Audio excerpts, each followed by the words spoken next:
Kung may contest nga lang ang kasipagan mga mima, ilalabang ko to talaga tong asawa ko. Grabe, napakahilig nga nitong mag-DIY kahit ano na lang ginagawa sa bahay para daw matawag naman na home yung bahay namin.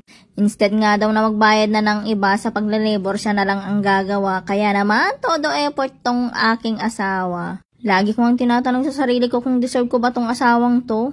At dahil nga full-time house husband siya mga mima, kung ano-ano na lang ginagawa niya. Which is na-appreciate ko naman kasi kahit nasa trabaho ako, Diyos ko, panay pa rin ang gawa niya dito sa bahay.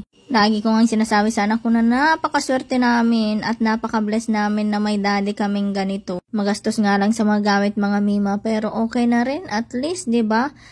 Kaysa naman magbisyo tong asawa ko, yan na lang mga bisyo niya. Ito nga pala yung unang look ng bahay namin mga mima before niya lagyan ng PVC panel sa likod. Sobrang boring daw nga ng white kaya naman naisipan niyang lagyan ng PVC panel sa likod. Kaya naman yan yung after niya mga mima. Mas maganda na siya, hindi na siya boring tignan. O siya mga mima, salamat sa panonood hanggang sa ulitin!